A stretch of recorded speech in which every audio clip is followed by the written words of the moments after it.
हिंदी में यूपीएससी की तैयारी से संबंधित प्रोग्राम्स को देखने के लिए सब्सक्राइब करें स्टडी IQ IAS हिंदी। नमस्कार, स्टडी IQ IAS हिंदी में आप सभी लोगों का बहुत बहुत स्वागत है। मेरा नाम है विरत दुबे और एक विशेष चर्चा जो कि यूपीएससी एस्पिरेंट्स के लिए अब बहुत ज़रूरी है इस खास समय में, जबकि त्योहारों का सीज़न बीत चुका है। इस पर चर्चा करेंगे कि आगे जो आपका यूपीएससी का फेस्टिवल है, मतलब आप जब तैयारी करते हैं तो ये भी उत्सव से कम नहीं होता है, और उस उत्सव को मनाने के लिए क्या तैयारियां होनी चाहिए, इसके ऊपर चर्चा करेंगे। और ये चर्चा अमृत उपाध्याय सर के साथ शुरू होगी। सर, आपका बहुत बहुत स्वागत है। बहुत शुक्रिया सर, दीपावली कैसी रही? पहले तो बहुत बढ़िया, फर्स्ट क्लास रही। आशा करते हैं बच्चों की भी अच्छी रही होगी। हाँ, एकदम बढ़िया तो रही। आपने परिवार के साथ मनाई या फिर परिवार के साथ मनाई? धूमधड़ाम से? दीपावली बिल्कुल परिवार, मैं सादगी से मनाता हूँ, मैं पटाखा वगैरह नहीं फोड़ता।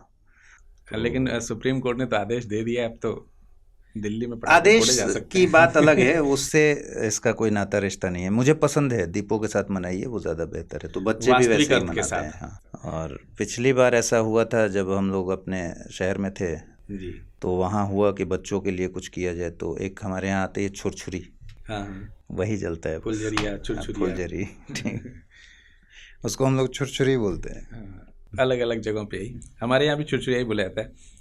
तो क्योंकि अब तो सर त्यौहार का जो दीपावली पर्व है उस तरीके का जो बड़ा फेस्टिवल माना जाता है और ख़त्म हो चुका है। हालांकि त्यौहार तो अभी चलेंगे और बहुत सारे त्यौहार चलेंगे। चर्चा ज़रूर मुझे ये करनी है कि ये जो सही समय है या नहीं है, इन सब आयामों पे चर्चा करेंगे। लेकिन दो चार पहले परेशानियां हम आपको बता दे रहे हैं। जैसे कि अभी दीपावली बीत गई है, कुछ तो डिस्टर्बेंस हो गया है बच्चों का, कुछ और बड़े त्यौहार अभी और भी हैं जो आने ही हैं। फिर ये जो समय है आगे का, उसमें अलग अलग परिवारों में आप देखेंगे कि शादी ब्याह का भी माहौल रहेगा, एकदम आने वाला है। तो ये भी अपने आप में एक खास समस्या करके पूर्वांचल बेल्ट में ये एक जी। बड़ा एंगेजमेंट है। एंगेजमेंट रहता है और आप मना नहीं कर सकते। मतलब करते होंगे लाख यूपीएससी की तैयारी, उससे कोई फर्क नहीं पड़ता। और वैसे भी आपके घर के परिवार के किसी सदस्य का है तो फिर तो जाना ही होता तो ये अपने आप में एक समस्या है। एक समस्या सर ये भी है कि जैसे जैसे हम दिसंबर जनवरी की तरफ चलते जाएंगे फिर ये चलेगा। मतलब फिर वही है कि 25 दिसंबर का समय है, नया साल है, ये सब मैं समझता हूँ कि बीच बीच में तैयारी के लिए रुकावटें हैं। बिल्कुल। अब ये रुकावटें तो हैं, लेकिन हमें यहीं से तैयारी शुरू करनी है। मतलब मैंने इसके पहले कभी भी तैयारी नहीं शुरू की है, ना ही मैंने कुछ जाना है इसके बारे में। यूपीएससी की प्रिपरेशन शुरू करनी है। और मान के चलिए कि मैं एक ऐसा विद्यार्थी हूँ जो अभी ग्रेजुएशन कर रहे हैं, तो अब इसको कैसे देखना चाहिए, एकदम बेसिक से कैसे अगर कोई तैयारी करना शुरू करे, तो सर इस पे आप कुछ। देखिए, बेसिक से तैयारी करना शुरू करने में ये जो बाधाओं की बात हो रही है, इसको तो पहले समझने की ज़रूरत है कि भारत जैसे देश में जो उत्सव धर्मी देश है, और ये सब तो हमेशा से ही लगा हुआ है। आपके पीछे जितने टॉपर्स हुए, जितने सेलेक्टेड हुए, उन्होंने भी ये सब देखते हुए ही आगे तैयारी की है। तो ये इतनी बड़ी समस्या नहीं है। लेकिन हाँ, जब आप अभी ही शुरू कर रहे हैं और मन में आएगा कि अब तो भैया की शादी है, उसको निपटा लें, फिर होली ही आ जाएगा, होली फिर एक महीना पहले से चढ़ ही जाएगा। सही बात है। फिर ऐसे करते करते मतलब इसी क्रम में चलते रहेंगी चीज़ें कि रामनवमी भी पूरा कर ही लेते हैं। तो इससे बचने की ज़रूरत है। जैसे जब तबीयत वगैरह दुरुस्त करनी हो ना, तो 6 महीने के लिए मान लीजिए किसी ने कहा कि अब डायबिटीज़ के एकदम मुहाने पर हैं, चीनी छोड़ दीजिए जी। तो या तो चीनी ना छोड़ें या फिर चीनी 6 महीने के लिए छोड़ दें और डायबिटीज़ को कंट्रोल कर लें। फिर चीनी खाने के दिन फिर से आ जाएंगे। ठीक है। तो वैसा ही है कुछ मामला कि अगर आपको पता है तैयारी शुरू कर रहे हैं, तो कुछ सेक्रीफाइस अपने दिमाग में बना लीजिए कि हाँ, 2-3 साल आपको अगले ये सेक्रीफाइस करने होंगे। उत्सव धर्मी देश में रहते हुए अपने सामाजिक सरोकार को थोड़ा सीमित करने की ज़रूरत पड़ेगी। उसको दूसरे तरीके से, ऐसा नहीं है कि आप किसी बंद कमरे में तैयारी करेंगे, लेकिन दूसरे तरीके से आप एंजॉय करेंगे। तो समय का प्रबंधन हमेशा इस तरीके से कर लीजिए कि डिसिप्लिन सबसे ऊपर हो जाए। अगर अभी तैयारी शुरू करना चाहते हैं, डिसिप्लिन को अपना मेन फोकस्ड एरिया बना लीजिए कि किसी भी हाल में मैं इससे ज़्यादा समय नहीं ख़राब करूँगा। ठीक है। दूसरी बात है कि ये मत मान के चलिए कि अब तो भाई बड़े दिन की छुट्टी होने वाली है या फिर होली ही आने वाला है, तो ये एक दिन का ही है आपका पूरा सेलिब्रेशन। उस दिन के सुबह तक क्रम बनाए रखिए कि सुबह उठे होली के दिन में ना तो अखबार पढ़ लिए, सही बात। अब इससे ये होगा कि आप क्रम को तोड़ने नहीं दे रहे हैं, जब पढ़ाई के सिलसिले को तोड़ने नहीं दे रहे हैं तो आपके दिमाग में साइकोलॉजिकली आप स्ट्रांग रहेंगे कि आपकी पढ़ाई छूट नहीं रही है। हाँ। तो कुछ भी आधा घंटा पढ़ लीजिए, नहीं पढ़ पा रहे हैं आपका प्रोग्राम देख लीजिए। भाई समुद्रगुप्त पढ़ना ही था ना, देख लीजिए। तो समुद्रगुप्त देख लीजिए, नेपोलियन देख लीजिए, तो उससे भी आपका क्रम बना रहेगा। या आप न्यूज़पेपर नहीं पढ़ रहे हैं तो सुबह हिंदू वाला जो कार्यक्रम है उसको निकाल के देख लीजिए और फिर अपने उत्सव में शामिल हो जाइए। एक समय के बाद आपको डिटैच होना होगा, वो समय आपके अनुशासन से ही तय होगा और आपकी इच्छा शक्ति से तय होगा कि हाँ आज हो गया, होली होली खेल लिए, बढ़िया सोए, बढ़िया खाना खाए, कल से मुझे फिर से शुरू करना है। तो डिस्टर्बेंस कितना बड़ा आप क्रिएट करते हैं ये इम्पोर्टेंट है, बाकी डिस्टर्बेंस है नहीं।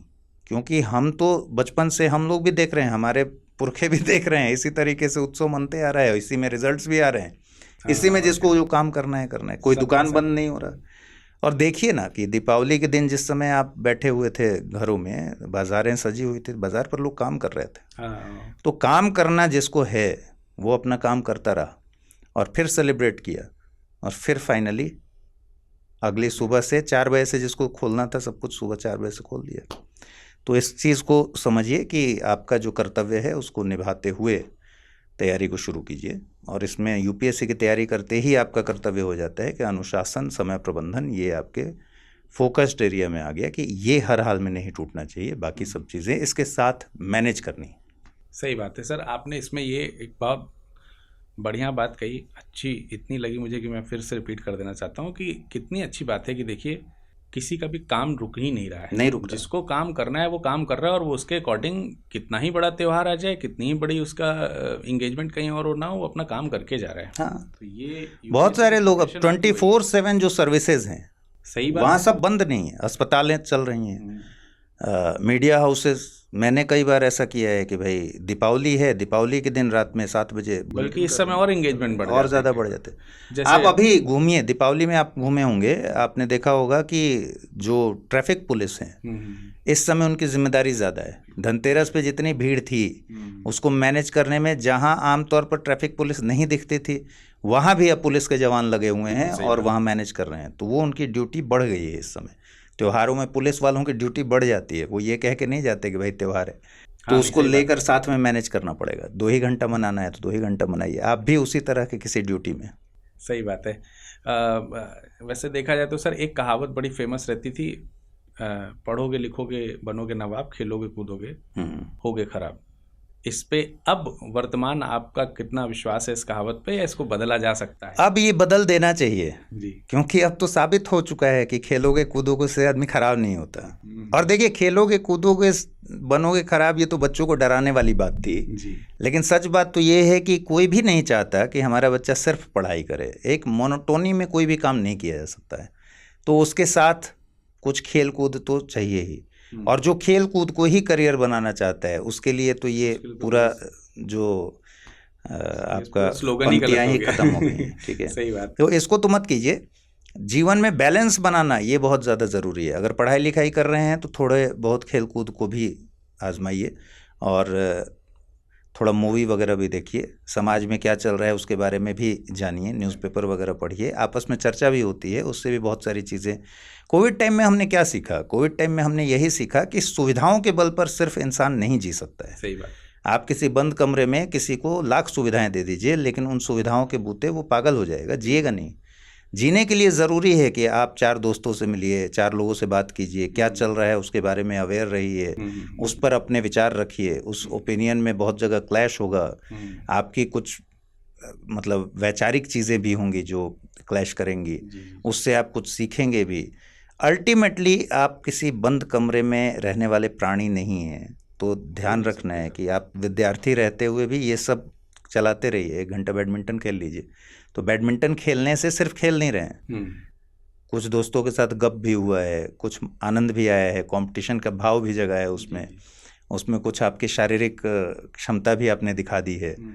ठीक है, खुशी के जो हार्मोन हैं वो भी पैदा हुए हैं। तो इस सब से आपकी पढ़ाई को सपोर्ट मिलता है। बंद कमरे में पढ़ाई करना निहायत बेवकूफ़ी है। और जो लोग किताब खोल कर बैठे रहते हैं वो करना ही नहीं है। किताब तभी तक खोलिए जब तक आप पढ़ रहे हैं, और वो होना चाहिए एक बार में 1 घंटा। 1 घंटे के बाद बंद कीजिए, चाय पीजिए, रुक जाना ज़रूरी है, पानी पीजिए, कुछ भी कीजिए। सही बात। तो ये तो उन लोग को ज़रूर अच्छे तरीके से ध्यान रख लेना चाहिए, क्योंकि जब आप यूपीएससी की तैयारी करने चलते हैं सर, हमने देखा है कि बच्चे पहले से प्रेशर लेकर के चलते हैं, यार यूपीएससी की प्रिपरेशन कर रहे हैं हम, ऐसे थोड़े नहीं खेल लेंगे। हाँ, अभी प्रयागराज में गया था, तो प्रयागराज में पिछले महीने क्या इसी महीने शुरू में प्रयागराज जब गया तो, और लखनऊ, तो एक बच्चे ने पूछा कि इसमें तो 15-16 घंटे पढ़ाई करनी होती है। बिल्कुल। किसने कह दिया? और आलोक रंजन सर थे साथ में। जी। तो वो तो आलोक रंजन सर के बारे में अगर मैं बता दूं बच्चों को नहीं जानते हो अगर, तो चीफ सेक्रेटरी रहे यूपी काडर में, IAS प्रॉपर, और रिटायर्ड हो गए हैं 9 साल पहले, बहुत एक्टिव हैं। उन्होंने कहा कि भाई मैं तो प्रत्यक्ष बैठा हुआ हूँ 7-8 घंटे से ज़्यादा नहीं पढ़ना चाहिए। सही बात। तो यही है, दिमाग में बहुत सारे भ्रांतियाँ हैं। एक्चुअली यही वाली दिशा में मैं जाना ही चाह रहा था कि ये पहले से बच्चे इकट्ठा कर लेते हैं।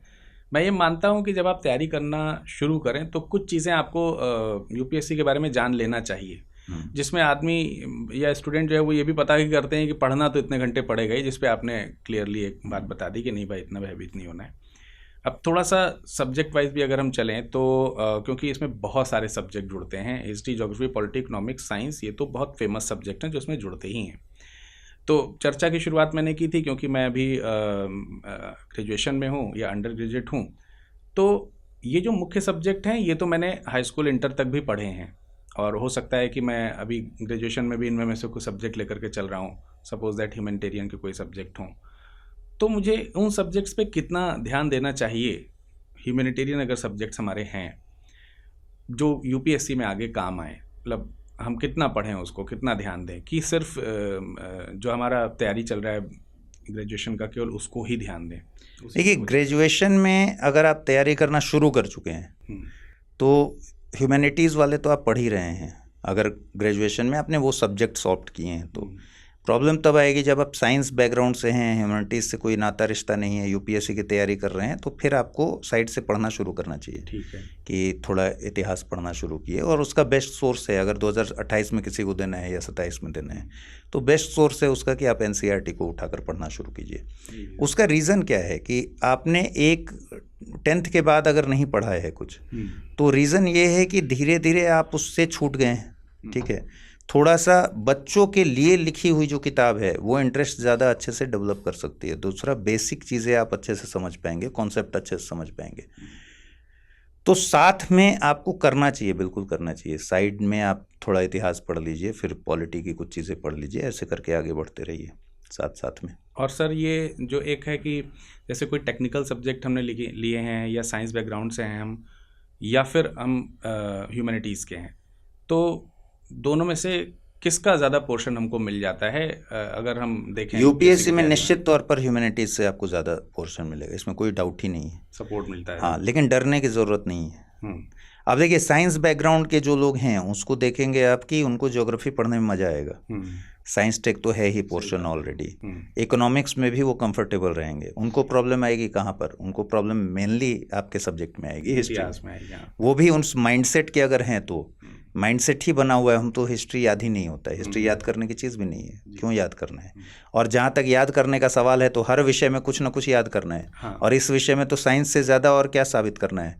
हर चीज़ को पढ़ने के बाद एक एक्सेप्शन पढ़ना पड़ता है। जी बिल्कुल। मुझे साइंस में सबसे ज़्यादा जो समस्या हुई है वो अपवादों से हुई आदर्श कुछ है। आप सब कुछ बता दिए, बोले कि ये एक्सेप्शन है, तो याद ही करिए, एक्सेप्शन में तो क्या कर सकते हैं। कहने का अर्थ है कि किसी भी विषय में कुछ चीज़ें आपको याद रखनी पड़ती हैं, वो 15-20% चीज़ें हैं। यूपीएससी की बात करें तो कॉन्सेप्चुअल चीज़ों को ज़्यादा आपको पकड़ना होता है, और कॉन्सेप्ट्स के बेस पर अगर कुछ आंकड़ों से आप उसको जस्टिफाई कर दें, सब्सटेंशिएट कर दें, यही तो करते हैं जी। यूपीएससी आपसे ये उम्मीद नहीं रखती कि आपने 1853 नहीं लिखा था तो आपका नंबर काट लें। वो तो ये कहते हैं कॉन्सेप्ट आपकी समझ होनी चाहिए। साइंस पढ़ रहे हों या फिर आप ह्यूमैनिटीज़ पढ़ रहे हों, टेक्निकल विषयों में अगर साइंस वाले पोर्शन पे हैं तो साइंस टेक ही है जहाँ पर आप अपनी हुनर दिखा पाएंगे। और यही पीटी में हाल है, यही मेंस में हाल है। तो विषयों का तो बहुत क्लियर कट सिलेबस दिया हुआ है, उसमें आपको पॉलिटी, ज्योग्राफी, इकोनॉमिक्स, हिस्ट्री, ये जो बड़े पोर्शन हैं वो तो पढ़ने हैं। साइंस टेक, क्योंकि आप साइंस बैकग्राउंड से हैं तो वहाँ सहूलियत आपकी बढ़ जाएगी। फिर जो छोटे विषयों की बात करें या एथिक्स एक बड़ा पेपर है उसकी बात करें, ये बिल्कुल साइंस से कटा हुआ है। हाँ। तो इन सब के लिए आपको तैयार रहना पड़ेगा कि ये सब आपको तैयार करना है। तो अगर ग्रेजुएशन में हैं, साइंस से हैं, तो ये सब पढ़ना शुरू कर दीजिए अगर तैयारी करनी है तो। हाँ, मतलब इसके लिए बाद में हो सकता है आपके लिए कुछ कम समय बचे, तो इसी के साथ थोड़ा एकदम साथ में करना चाहिए, और ज़्यादा नहीं, 2 घंटा निकाल लीजिए, 2 घंटा पर्याप्त है। एक्चुअली सर अगला मेरा सवाल ही यही था कि अगर हम ग्रेजुएशन में पढ़ रहे हैं तो यूपीएससी के प्रिपरेशन में तकरीबन कितना समय लगभग हमें इन्वॉल्व करना चाहिए, जैसे फर्स्ट ईयर में है सपोज ग्रेजुएशन? डिपेंड करता है कि आपकी अभी की रिस्पॉन्सिबिलिटी क्या है। बहुत सारे लोगों की रिस्पॉन्सिबिलिटी मतलब कि दिन भर का आपका रूटीन क्या है। तो जैसे मान लीजिए कोई यूनिवर्सिटी में पढ़ रहा है, ठीक है, अब यूनिवर्सिटी में उसकी सर्टेन क्लासेस हैं जो करना है, तो जितने देर की क्लासेस हैं उस टाइम को निकाल दीजिएगा। कई सारे बच्चे इसी एज में, मैं अपने ही प्रयागराज के सेंटर पर बता रहा हूँ, प्रयागराज के ही सेंटर पे एक बच्चा है जो स्टडी आईक्यू में काम कर रहा है जी, तैयारी भी कर रहा है जी। तो मैंने उससे पूछा कि कैसे करते हो मैनेज, तो वो दिन में काम करता है, रात में तैयारी करता है, और इलाहाबाद यूनिवर्सिटी से अपनी पढ़ाई भी कर रहा है, ग्रेजुएशन भी कर रहा है। अच्छा। तो उसकी जो दिन भर की दिनचर्या है ना, उसमें बहुत टाइम पैक है, तो उसको दूसरे तरीके से मैनेज करना पड़ेगा। और अगर आप एकेडमिक के साथ यूपीएससी के प्रिपरेशन को कर रहे हैं तो मान के चलिए कि आप उस समय मैक्सिमम 4 घंटा दे पाएंगे, बाकी समय आप अपने पढ़ाई को दीजिए जो आपके चल रही है ग्रेजुएशन वाली। तो 4 घंटा में बांट लीजिए कि 4 घंटा में मुझे 1 घंटा के करीब करंट अफेयर्स पढ़ना है और 2 घंटा एक आपको सब्जेक्ट पढ़ना है, और 1 घंटा के आसपास आप कुछ लिखने या प्रैक्टिस करने के लिए निकाल दीजिए। तो इतना ही करते चलिएगा। जैसे ही आपका ये कंप्लीट होगा ग्रेजुएशन और 21 साल के आप होंगे, तब तक आपको जाकर तैयार होना है। तो क्योंकि टाइम ज़्यादा है तो ये 4 घंटा भी बहुत इफेक्टिव साबित होगा जी। तो इस दौरान जैसे करंट अफेयर्स आपने बताया डेली बेसिस पढ़ लिया, तो उसकी आदत एक बन ही जाएगी, और जब वो पेपर देने जाएगा करंट अफेयर्स को पढ़ाई के टाइम में कभी मत जोड़िए। अच्छा। करंट अफेयर्स को वैसा ही जोड़िए जैसे सुबह का नाश्ता। वो डेली रूटीन वाला काम है, जैसे होता है भी है सर, सुबह उठ के अखबार पढ़ना है तो पढ़ना है, और वो वैसे ही जिसको आदत नहीं है वो 1-2 महीने में अगर आदत लग गई तो उसका खुद मन नहीं लगेगा। सही बात है, सुबह सुबह अखबार पढ़े बिना, ये आदत बना लीजिए। अच्छा सर, इसके अलावा जैसे ग्रेजुएशन अगर किसी का कंप्लीट हो जाता है और फिर वो यूपीएससी की तैयारी करना शुरू करता है, तो जो ग्रेजुएशन के दौरान तो उसने बेसिक सपोज दैट कर लिया, ठीक है, लेकिन अब ग्रेजुएशन पूरा हो गया है और उसने टारगेट किया है कि 1 या 2 अटैम्प्ट में हमें यूपीएससी क्रैक करना ही करना है, तो उसकी प्रिपरेशन में कितना पोर्शन अब प्रीलिम्स और मेंस का होना चाहिए, किस तरीके का होना चाहिए, इस पर थोड़ा सा अगर आप। एक ग्रेजुएशन कंप्लीट करने के बाद अगर फुल फ्लेज्ड आप तैयारी कर रहे हैं तो सीधा एक ही तरीका है, प्रीलिम्स और मेंस की तैयारी एक साथ ही होगी, एक साथ ही, और वो फिर वही फॉर्मूला आ जाता है कि जिस साल एग्ज़ाम देना है आपको, उस साल के पहले जो दिसंबर है वो 31 दिसंबर आपका डेडलाइन है, जब आप पीटी और मेंस की तैयारी साथ में कर रहे होंगे।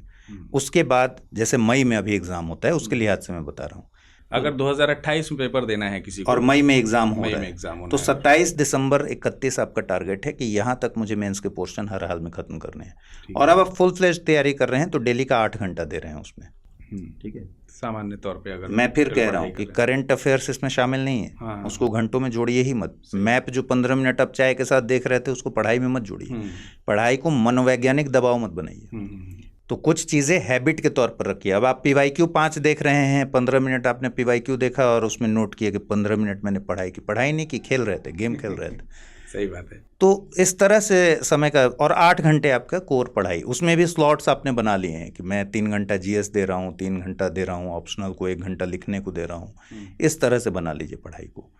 तो ये फुल फ्लेज जब तैयारी करेंगे, सीधा है कि प्रीलिम्स और मेंस की तैयारी साथ में होगी।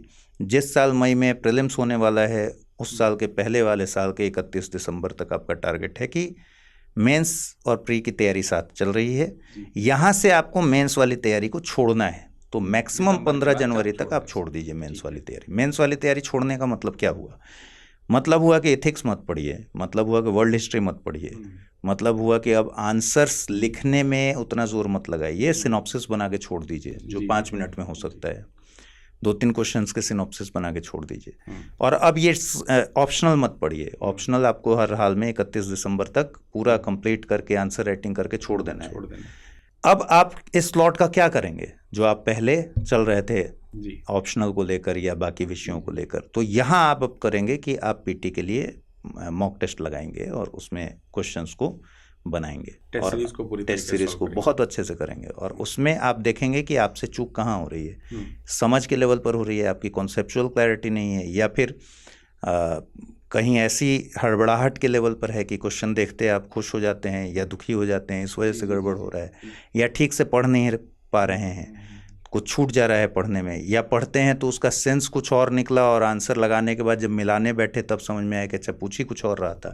तो ये तमाम तरह की दिक्कतें जो लोगों को आती हैं वो वही टाइम है जब आप पीटी स्पेसिफिक तैयारी कर रहे होते हैं, उस समय दुरुस्त कीजिए उसको, यही सबसे बेहतर तरीका है। ठीक है सर, तो प्रीलिम्स तक हम लोग यहाँ पर आए, इसमें एक छोटी सी चर्चा और करके फिर मेंस के पोर्शन पे भी चलेंगे कि जब हम प्रारंभिक परीक्षा की तैयारी कर रहे हैं और जब हमने जनवरी से टेस्ट सीरीज़ लगाना शुरू कर दिया, अब सर टेस्ट सीरीज़ में 100 क्वेश्चन हैं, कुछ आए होंगे कुछ नहीं आए होंगे, बड़ा स्वाभाविक है, जो नहीं आए होंगे हमने उसको देखा होगा। क्या ये भी ज़रूरी है कि जो क्वेश्चंस आए हैं और उनके जो ऑप्शंस हैं उनके ऑप्शंस का भी हम कुछ एनालिसिस करें, या फिर हम क्या ये भी करना चाहें कि इस तरीके के क्वेश्चंस किसी पर्टिकुलर टॉपिक से या सेक्टर से पूछे गए हैं तो उसको और खोजने का प्रयास करें कि क्या और प्रश्न बन सकते हैं? ऐसा करना चाहिए या ये वेस्ट ऑफ टाइम होगा? वेस्ट ऑफ टाइम तो नहीं है, लेकिन कई बार इस प्रोसेस में आप बहुत ज़्यादा उलझ जाते हैं कि एक ही पेपर 100 का आपने सॉल्व किया, इसी को एनालाइज करने में और बहुत ज़्यादा डीप में जाने में फिर अगला नहीं हो पाता।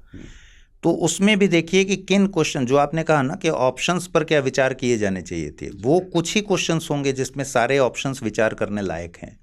अदरवाइज तो एक ए है एक जी है, तो उसमें विचार करने की ज़रूरत ही नहीं है। मतलब मैं ये कहना चाहता हूँ कि लेट्स से आपसे 4 लोगों के नाम पूछकर कोई क्वेश्चन पूछा गया है, तो एक तरीका है कि आपको पता है इस क्वेश्चन के कॉन्टेक्स्ट में यही सही जवाब है।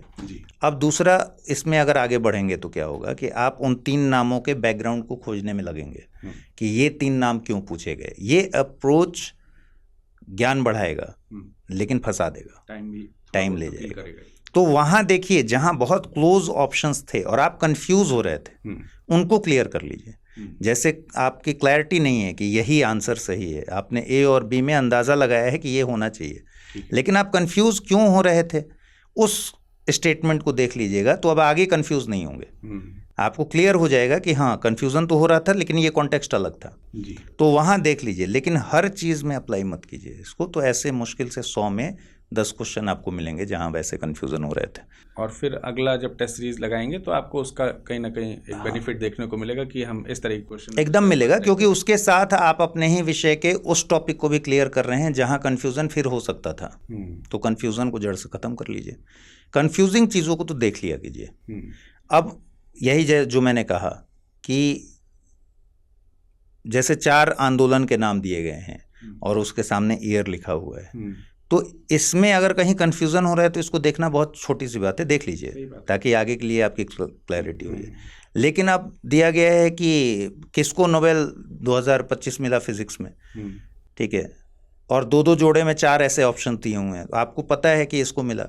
अब आपने शुरू किया कि ये नाम क्यों दिया गया है, तो पता चला कि ये तो भाई 1978 में दिया गया था, वो मत करिए, वो फिर टाइम किल होगा। बिल्कुल सही बात। तो ये तैयारी हम प्रीलिम्स के लिए कर रहे हैं और प्रीलिम्स होने के बाद हम उम्मीद करते हैं कि हमारा प्रीलिम्स क्वालिफाई होता है। तो क्योंकि सर अब हमने प्रीलिम्स का एग्ज़ाम दिया है, 1.5-2 साल से तैयारी कर ही रहे हैं, थोड़ा रिलैक्स बनता है सर? नहीं, बिल्कुल नहीं।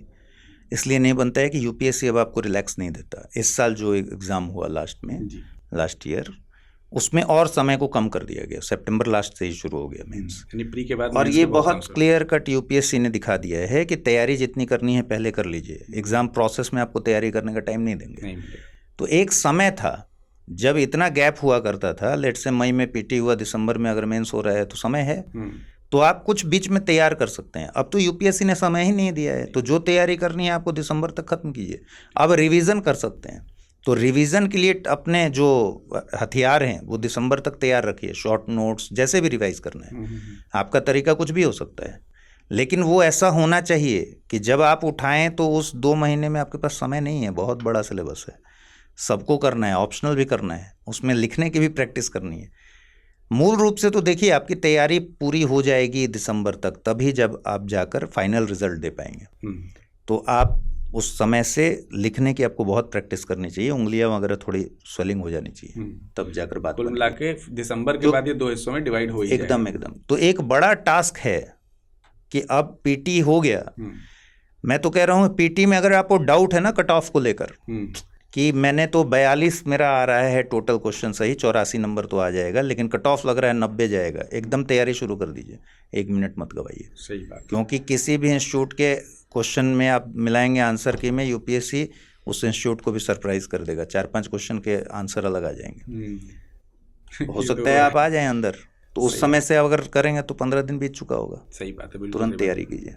तो 2 चीज़ें क्लियर हो जाती हैं यहाँ से कि भाई आपको जो अपनी तैयारी करनी है उसके लिए पर्याप्त समय रखिए, और वो किसी भी, सर ने जैसा बताया कि सपोजेट किसी साल में मई में पेपर होना है तो दिसंबर तक कंप्लीट कर लीजिए, और प्रीलिम्स की रिवीजन दिसंबर के तुरंत बाद जनवरी से शुरू हो जाने चाहिए, जो मई के पेपर डेट तक कंप्लीट हो और पेपर हो जाए, और फिर तुरंत लग जाना है हमें तुरंत मेंस की तैयारी के लिए, तुरंत लगना है। तो एक और प्रश्न मेरा, अच्छा एक और बात, ऐसा भी हो सकता है कि मुझे 60 ही नंबर आ रहा है, तो अब मैं क्या करूं? ठीक है। अब बच्चों में एक जनरल आप टेंडेंसी देखिए कि वो रिलैक्स हो जाएंगे, अगले साल अच्छे से देंगे, ये वाला अप्रोच भी गड़बड़ है।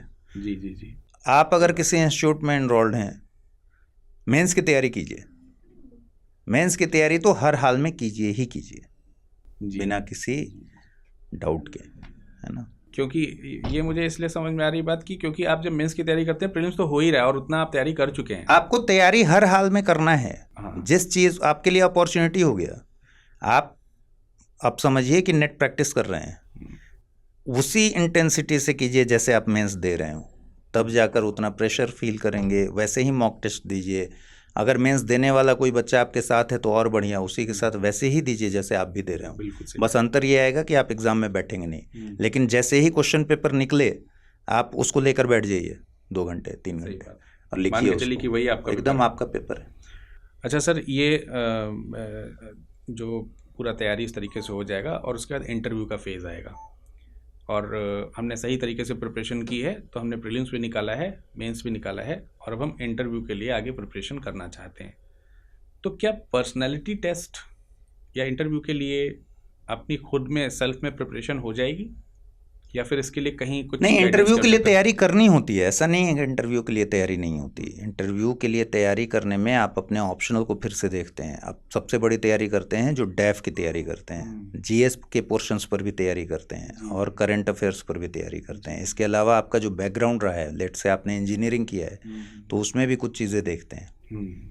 ऑब्वियसली पूरा नहीं देखना होता, लेकिन इतनी समझ कि हाँ आप उससे कटे हुए नहीं, आपने जो पढ़ा है उसमें टाइम बर्बाद नहीं किया है, आपको इस बात की समझ है, उतनी तो करनी ही पड़ती है। तो ऐसा नहीं है कि मेंस के बाद इंटरव्यू तो पर्सनालिटी, देखिए पर्सनालिटी टेस्ट है, इसमें कोई डाउट नहीं है, यानी वहाँ आपके ज्ञान की परीक्षा नहीं होगी, इस बात से निश्चिंत रहिए। यही वजह है कि अगर इंटरव्यू में आपने 4-5 सवालों के जवाब में कह दिया कि सॉरी सर या सॉरी मैम नहीं आता मुझे, मैं रिकॉल कर नहीं पा रहा हूँ, मैं देख लूँगा, उससे आपके मार्क्स में कटौती नहीं होती है। मार्क्स कटौती होती है जब आप पर्सनालिटी के आपके अलग अलग पक्षों को जज किया जाता है, उसका असेसमेंट किया जाता है कि भाई आप ऑनेस्ट हैं कि नहीं, आप डिसीजन मेकिंग में कितने शार्प हैं, आप अपनी बातों पर कितने बैलेंस्ड हैं। इन सब चीज़ों से पता चलता है आपके व्यक्तित्व के अलग अलग जो आयाम हैं। लेकिन इसका मतलब ये नहीं कि आपको तैयारी नहीं करनी है। आपको अपने डैफ में, जैसे मान लीजिए आप जिस ज़िले के हैं या फिर जो भी आपकी पढ़ाई लिखाई रही है, किसी स्कूल से, खास स्कूल से आपने पढ़ाई की है, इन सब से रिलेटेड आपको क्वेश्चन सोचने होते हैं कि क्या क्वेश्चन बन सकता है। क्वेश्चन कुछ भी बन सकता है। आपने मान लीजिए लंदन स्कूल ऑफ इकोनॉमिक्स से किया है तो उसका इतिहास भी पूछा जा सकता है आपसे, ठीक है, उसके रेलेवेंस के बारे में पूछा जा सकता है। ये भी पूछा जा सकता है कि अब तो बंद कर देना चाहिए भाई इस तरह के, जैसे BHU बनारस हिंदू यूनिवर्सिटी, एक सेक्युलर कंट्री में बनारस हिंदू यूनिवर्सिटी क्यों होनी चाहिए? क्या हिंदू नाम रखना चाहिए या हटा देना चाहिए? इस पर भी पूछा जा सकता है सवाल। तो ऐसे तमाम तरह के सवाल पूछे जा सकते हैं। अमूमन एक डैफ पे, जैसे आप सर प्रिपरेशन में बच्चों का सहायता भी करते हैं, अमूमन एक डैप पे कितना? 350 से 400 सवाल कम से कम बना के रखें। 350 से 400 हाँ, सवाल, बिल्कुल, और बनेंगे। हम अपने इंस्टीट्यूट से देते हैं डैप बना के, सवाल बना के देते हैं। ठीक है सर। 350-400 सवाल हर हाल में बनाइए, उसके आंसर को लिखिए। मैं बार बार जिक्र करता हूँ एक विद्यार्थी की जो अब IAS हैं, सुनील धनवंता जी।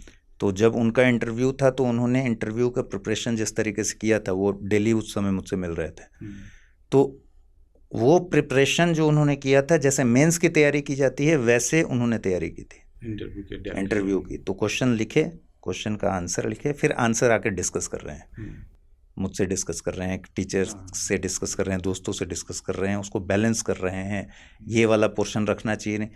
जाने के पहले उन्होंने अपना 400-500 सवालों का अपना सेट तैयार रखा।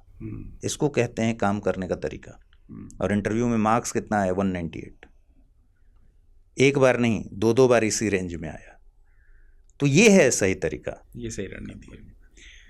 सर अब अंत में एक मैं प्रश्न और पूछ लेना चाहता हूँ कि ये तैयारी के चरण तो हमने विभिन्न आपसे डिस्कशन किए।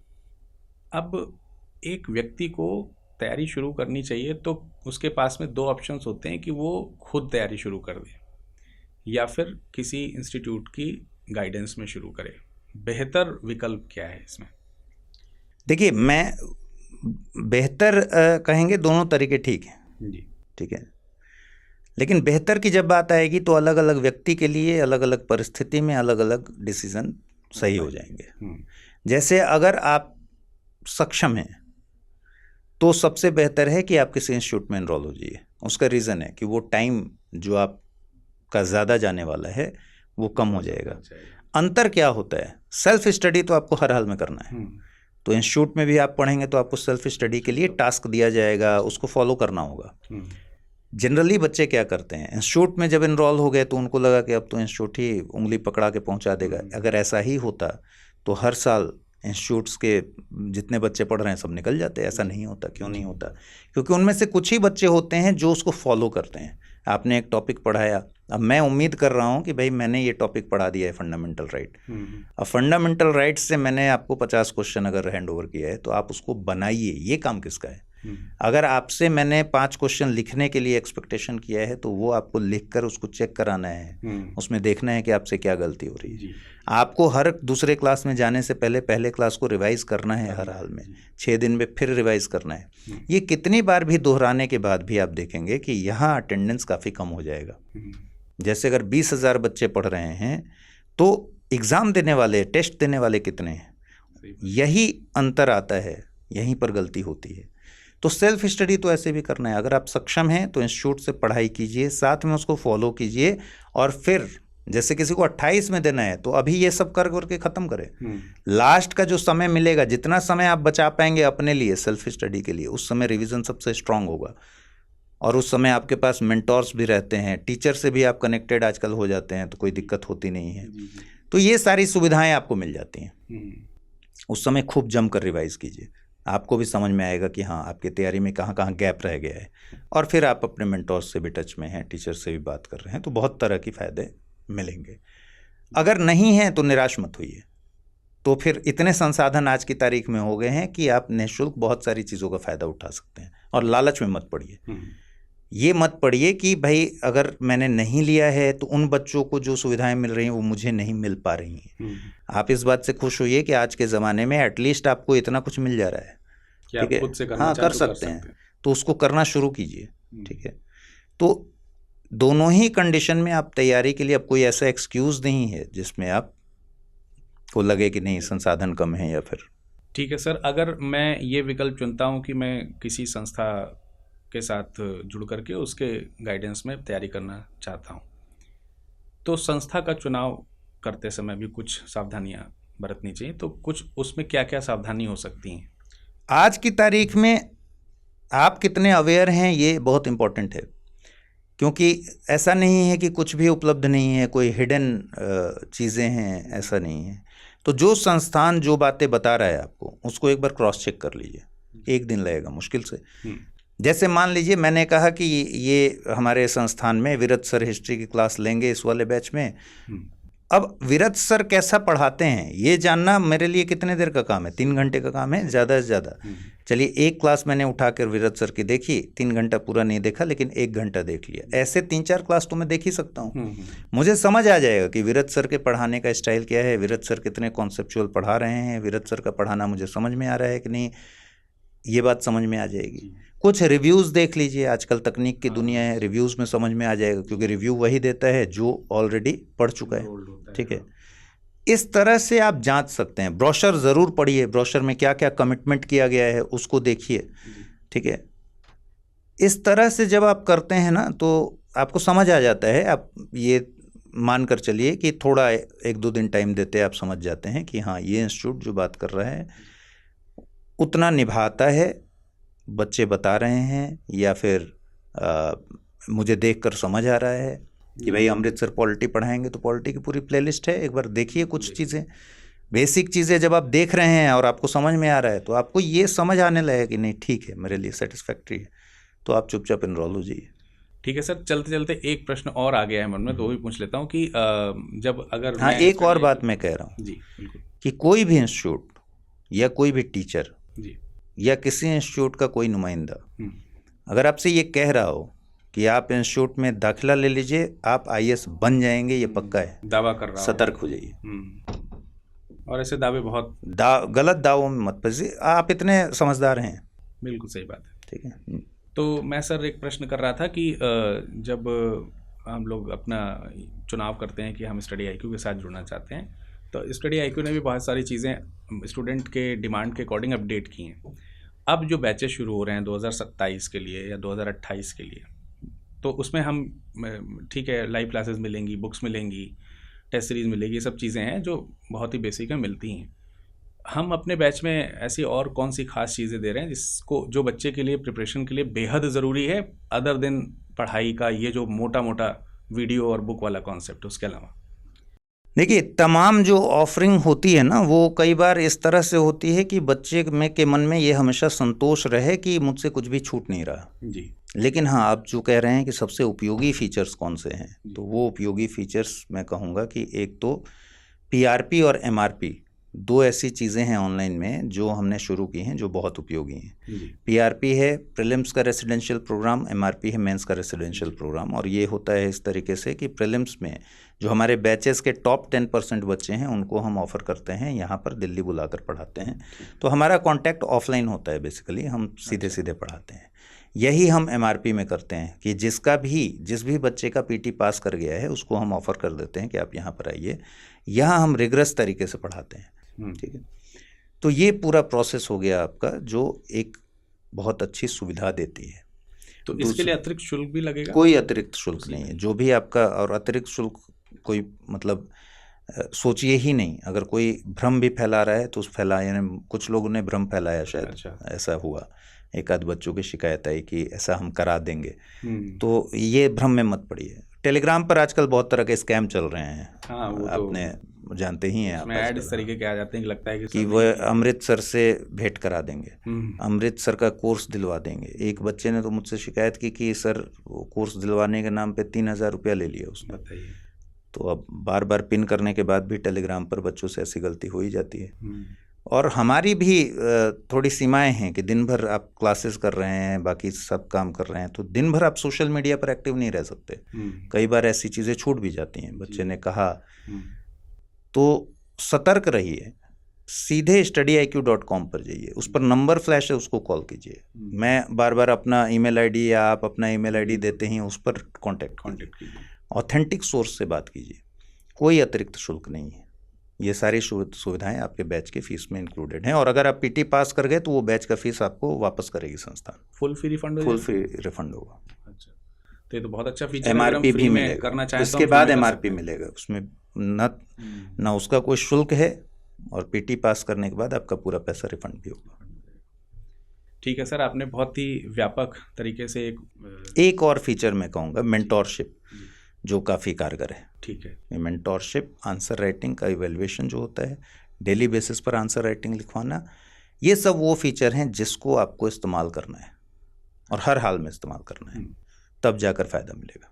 तो इस तरीके से 3 एकदम बहुत शानदार ज़्यादा सुविधाएं हैं कि आप प्रीलिम्स के लिए अच्छे से तैयार कर रहे हैं। टीचर आप खुद सोचिए ना, आप जब तैयारी करते थे तो क्या ये सुविधा थी कि आप पढ़ रहे थे एक चैप्टर पर, अधित्याग का सिद्धांत आ गया, आपको नहीं समझ में आ रहा है यार, आप किसी मेंटर से पूछें या कहें कि भाई फलां सर ने मुझे पढ़ाया था, मैं नहीं समझ पा रहा हूँ, मुझे कांटेक्ट करा दीजिए, मेरे पास फ़ोन आ जाता है कि सर एक कॉन्फ्रेंस पर लड़का बात करना चाहता है। ये सुविधाएं नहीं थी पहले, तकनीक ने इतनी सुविधाएं दे दी हैं। बिल्कुल सही बात है। ये तो सर आपने रिकॉल कराने की बात कर दी, तो उस समय तो ये भी हिम्मत नहीं होती थी कि हम सामने टीचर के सामने से गुजर सकें। और अब ये सुविधा है कि हम बात कर सकते हैं। डेफिनेटली ये बहुत बड़ा चेंज तो है ही, बहुत बड़ा चेंज है। तो समराइज़ करा जाए अगर इस चीज़ को, तो आप देख पाएंगे कि आपको अगर अपनी तैयारी करनी है ग्रेजुएशन के दौरान अगर आप हैं, तो कुछ कुछ बेसिक्स जो उसकी सर ने कहे, जैसे एनसीईआरटी आप पढ़ सकते हैं, करंट अफेयर्स को कंटिन्यू रखें, और अगर आप अपने विषय जो आगे यूपीएससी में आप यूज़ करने वाले हैं उसको थोड़ा सा फोकस उस समय कर सकते हो। उसके बाद जब भी आपका ग्रेजुएशन कंप्लीट हो जाए तो पूरे शिद्दत के साथ आपको जुड़ना है और अपनी तैयारी में दिसंबर तक पूरा कर लेना है, अगर अगले साल मई में पेपर देना है तो। मन बना लीजिए। अगर आपने, देखिए मुझे तो इस बार लखनऊ प्रयागराज में ज़्यादातर बच्चे वो मिले जो 12th पास किए हैं अभी भी। अच्छा, तो मन उन्होंने बना लिया पहले, तो आपकी तैयारी शुरू हो गई। अब यहीं से तैयारी शुरू होती है, यहीं से तैयारी शुरू है ना। अब टेक ऑफ टाइम केवल आएगा ग्रेजुएशन के बाद, आपका बाकी तैयारी शुरू है। तो ये सारी चीज़ें आपको करके रखनी है। और उसके बाद टेस्ट सीरीज़ का रोल सर, जैसा कि सर ने बताया, वो बहुत इंपॉर्टेंट है, क्योंकि तैयारी तो सब लोग कर रहे हैं, टेस्ट सीरीज़ नहीं लगाते हैं और ढंग से नहीं लगाते हैं। तो जैसा प्रक्रिया सर ने बताया वैसा कीजिए। फिर आगे अगर आप स्टडी IQ के साथ जुड़ते हैं तो हम आपको इंटरव्यू तक पूरा साथ देते हैं, जैसा सर ने बताया। हाँ, उसका नाम ही है ना P2I, प्रीलिम्स से लेकर के इंटरव्यू तक। तो इस भरोसे के साथ अगर आपको लगता है कि स्टडी IQ के गाइडेंस में आपको जुड़ना है तो आप जुड़ सकते हैं। और जो अभी आप जो वीडियो देख रहे हैं इसमें नीचे डिस्क्रिप्शन भी दिया हुआ है, नंबर दिए हुए हैं, आप वहाँ से हमें संपर्क भी कर सकते हैं। तो बहुत सारी व्यापक जानकारी देने के लिए सर शुक्रिया। बहुत शुक्रिया, आपने बुलाया, इतनी सारी बातें की जी। आजकल बुलाता कौन है। Thanks a lot. ठीक है सर, धन्यवाद। आप सभी व्यूअर्स का भी ढेर सारा धन्यवाद। हिंदी में यूपीएससी की तैयारी से संबंधित प्रोग्राम्स को देखने के लिए सब्सक्राइब करें स्टडी IQ IAS हिंदी।